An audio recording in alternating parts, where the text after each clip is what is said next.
heard that she does her own stunts. Her stunts were fantastic. She was giving, Black Widow, her sister, like, her performance just in general was stunning, impeccable. Loved the short blonde hair. Loved the blue under the eyeshadow liner she had going on. Like, I just obsessed with her in that movie, and like her performances in general. I love her. So loved her. Of course, when Bucky showed up, I was like, oh my gosh, I was so happy every time he appears in a movie. And of course, we knew like he was gonna be a big part in this movie, but every time he comes up in a movie, I'm like, like it makes me so happy. And I didn't even really like the OG, like Winter Soldier, like super heavy Hydra storyline stuff with Bucky originally. But lately, in the more recent stuff, like every time he shows up,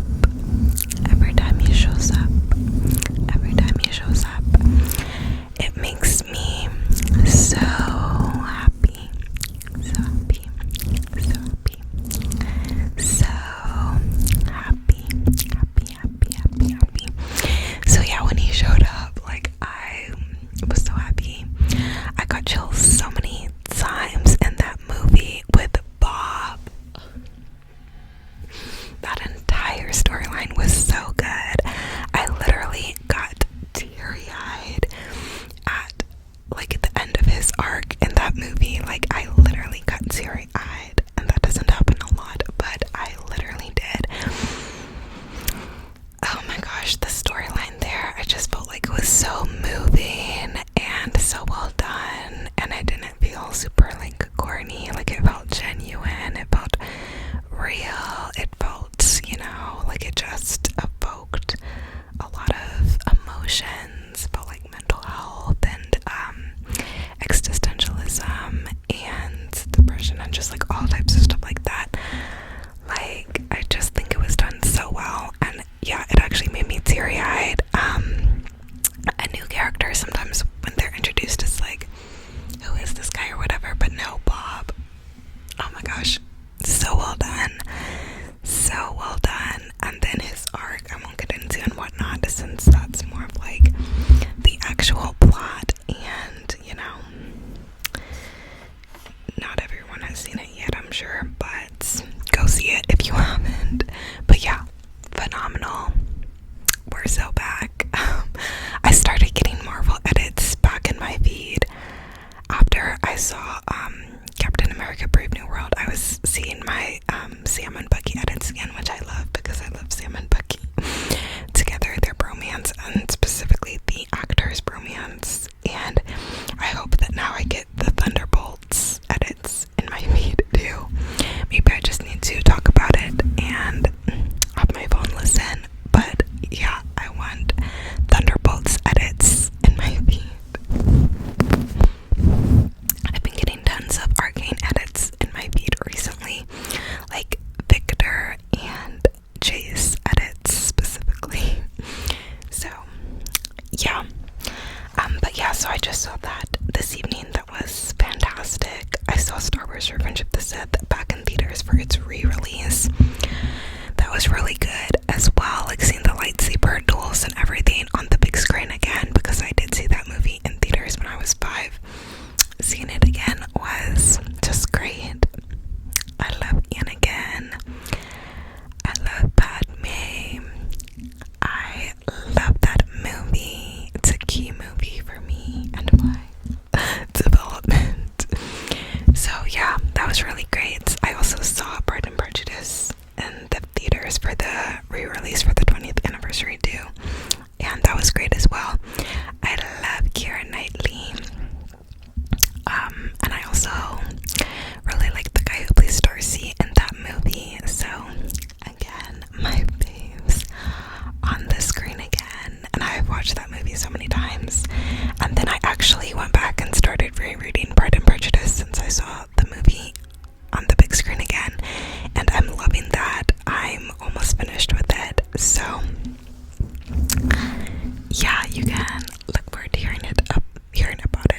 me reading wrap up, but seeing the moment in the screen where like Darcy walks across the field in the mist, so good. Oh my gosh, so good. I saw Mufasa in theaters as well, which of course kind of tells the story of Mufasa and Scar as like young cubs.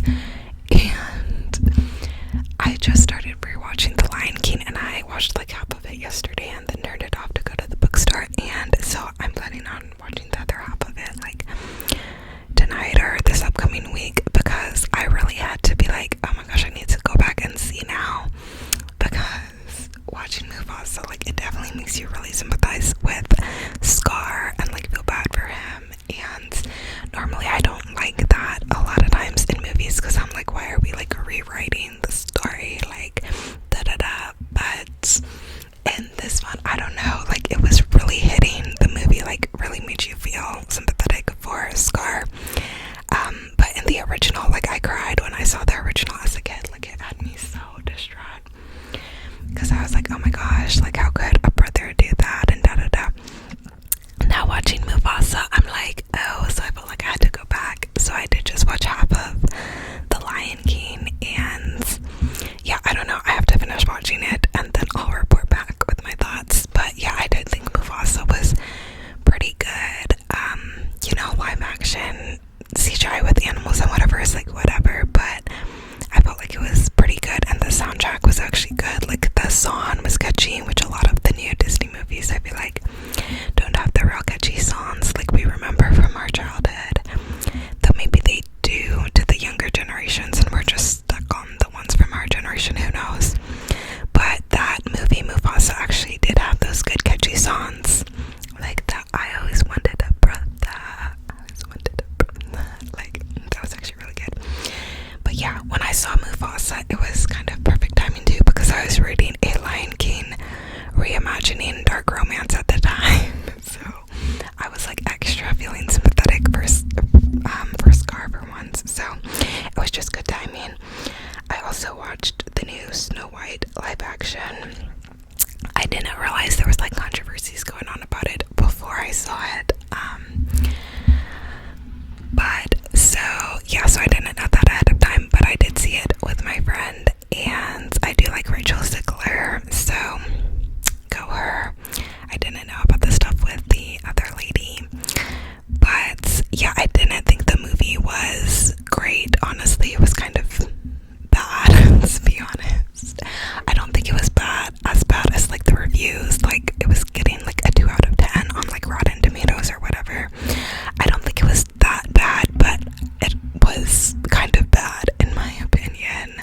The dwarves, like having the like completely CGI dwarves next to the real people like Rachel and the rest of the cast, like it just looked too off.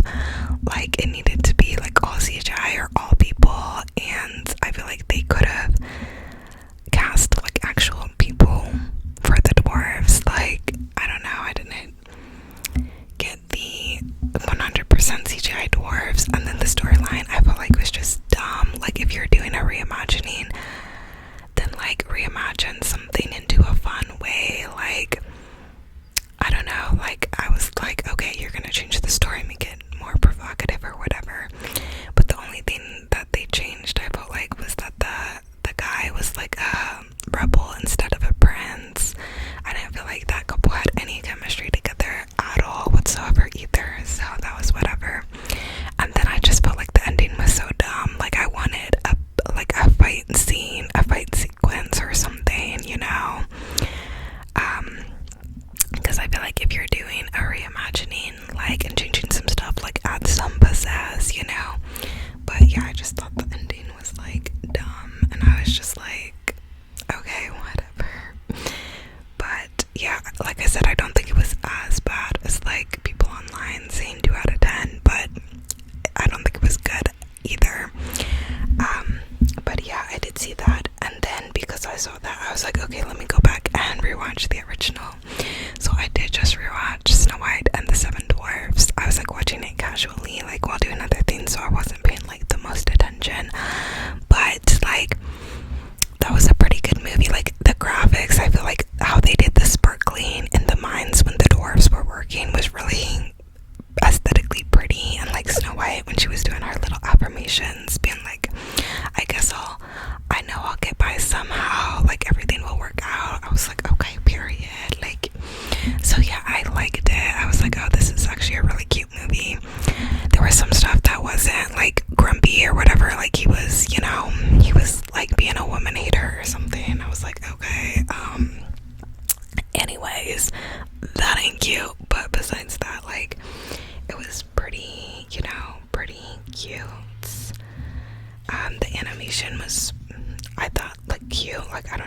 So I did rewatch that.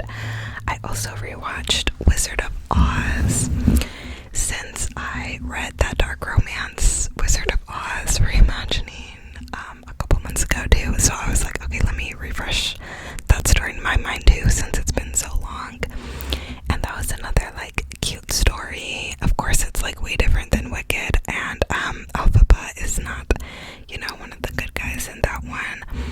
But even in that one though, I feel like Elphaba and Dorothy like weren't making the most sense. Like, why was Elphaba being so stubborn about the shoes? Like, I don't know, I didn't get that. But that was a pretty cute movie too, I felt like, with the topic of like, this was also one that I was like half watching though, so I wasn't like paying attention to every detail. But from what I remember, when I kind of had it on while kind of doing some other things and kind of watching it too, for the most part it was cute, you know. It had the whole theme of like wanting to go home, like wanting to be away when you're home, and then when you're away like feeling the draw towards home and whatever. I thought it was cute. And yeah, they had their little songs and whatever. Yeah, it made me think of the Taylor Swift song too, because of the Cowardly Lion. It made me think of the Taylor Swift song, where she's like, what did she say? Where she's like, I'm just thinking of the part where she's like, what a valiant roar, was it roar? What a valiant roar, what a plan, goodbye. The coward, yes, okay, what a valiant roar, what a planned goodbye. The coward claimed he was a lion. Like, I was like, oh, was she doing a nod back to the Wizard of Oz with that? Like, I don't know. Now I'm like, oh, Taylor, is that what you were doing? Which I love Miss Taylor's lyricism always, but I've been loving that song, all of Tortured Poets Society. I've been like listening to lately, like So Long London Boy,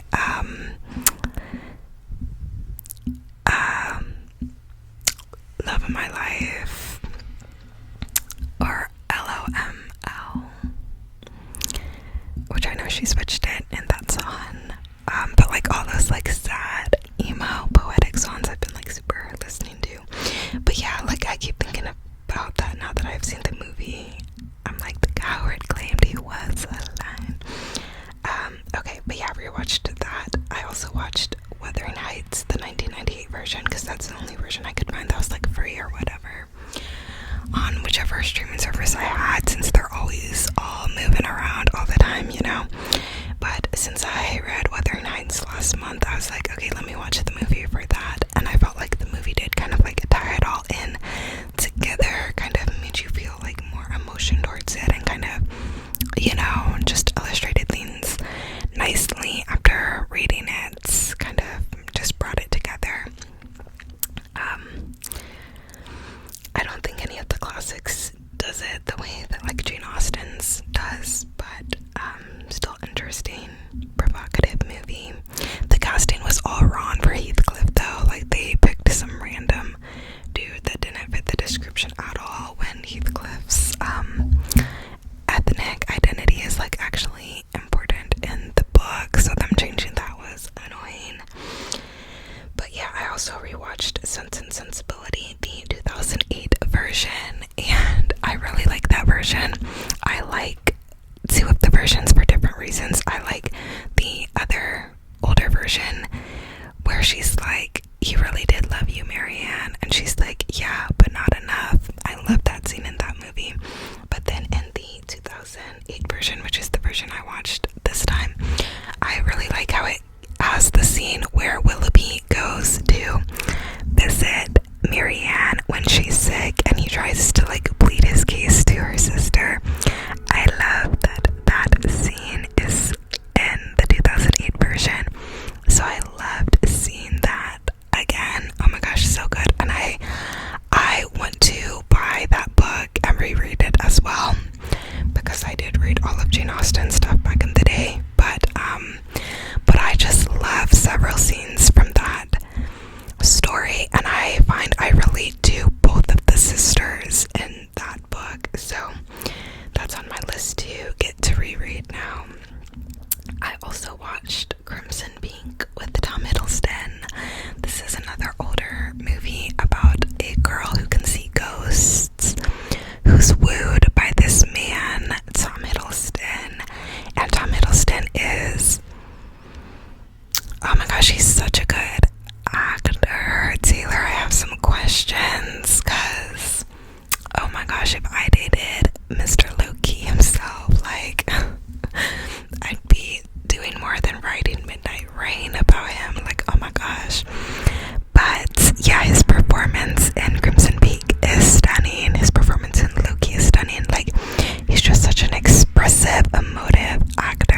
really wacky, made me pretty uncomfortable because there's like some like incestuous stuff with the siblings, so gave me the ick. But his performance was like really good.